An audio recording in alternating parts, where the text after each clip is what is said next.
Time to open the tickle trunk. Gather around the treehouse, everybody. We are starting your day off with a delightful new documentary focusing on the one, the only, the iconic Mr. Dressup. Hi. One of the reasons I became an actor was because at a very early age, this person on television, an adult but not an adult, taught me that it's okay to let my free flag fly. Ladies and gentlemen, I love this. Mr. Dressup, the magic of make-believe features, well, you saw an appearance by Michael J. Fox on the impact Ernie Coombs, otherwise known as Mr. Dressup, had on him and millions of other children. The documentary is part of this year's TIFF lineup. Rob McCallum is the director of the film. He's joining us this morning from London, Ontario. Good morning to you. Good morning. Thanks for having me. Great. I see you were in your tickle trunk today. I was in mine. I feel like it's funny. I was watching this documentary. My husband was with me yesterday, and as soon as tickle trunk was mentioned, he was like, he looked at me. He's like, "This is you," because I do have a tickle trunk, and so many people do as a result of Mr. Dressup. I was reading an interview, Rob, with your producer and executive producer. They called you the ultimate fan. You apparently had a lot of Mr. Dressup knowledge going into that. Is this true? Yeah, I mean, but I only have one job, right? Like, if you're going to make a documentary on Mr. Dressup, you have to know as much as you possibly can. So it's your duty to become the super fan, the lifelong passionate person out there that knows everything about Ernie Coombs and the show. You know what, Rob? I didn't realize that Ernie came to Canada with Mr. Rogers, like Fred Rogers.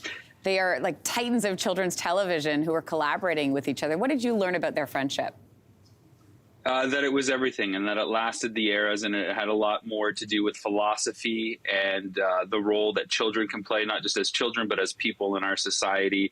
And it didn't end when Fred left Canada to go back to Pittsburgh and start the show that we know as Mr. Rogers' Neighborhood. Their friendship continued all the way up to Ernie's final days. They were still in touch with one another because, you know, they just loved what each other did and what each other were trying to do, and the role of children in our lives. And the role of education through the lens of the television, too. We showed off the top there Michael J. Fox. He talks in the film about the impact Mr. Dressup had on his life.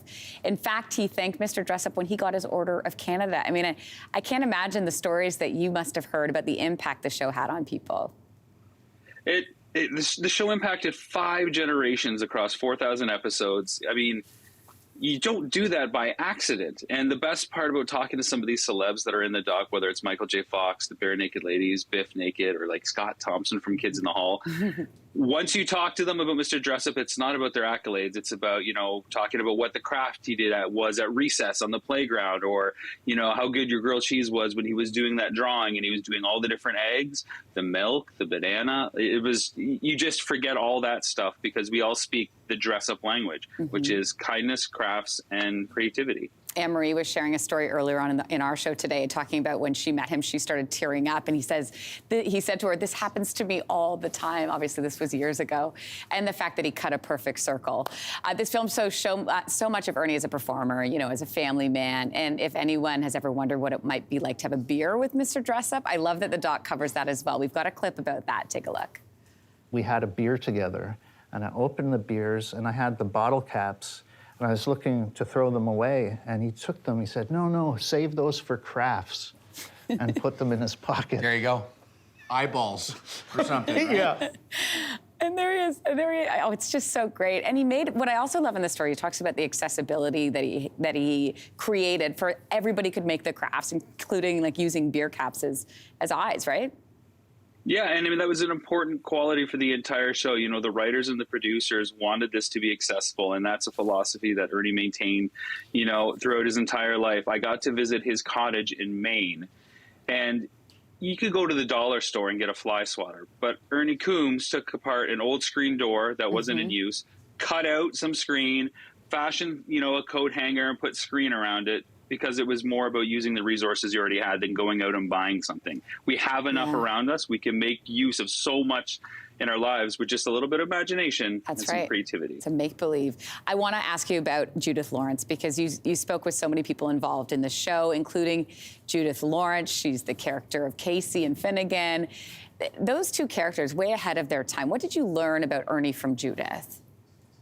I learned a lot about Judith. She's a bit of a hero of mine. I got to visit her a couple times while making this film. She's super resourceful, super strong. She knows what she wants. And in, you know, the 1960s, as a woman in television, that can't be an easy role when you're trying to assert yourself and you're trying to get your opinion heard and taken seriously. and you get labeled as tough or maybe difficult to work with. But she never backed down, and Ernie supported her all the way through. They're one of the unsung television duos of our time, and that show would not be the show that it is if it wasn't for Judith Lawrence. Agree. It is a fantastic documentary. Rob McCallum, thanks for taking the time to chat with us today. Thanks for having me. Appreciate it.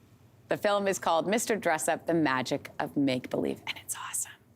Hey, thanks for watching. If you liked this, be sure to subscribe here, or you can check out more Your Morning videos right here.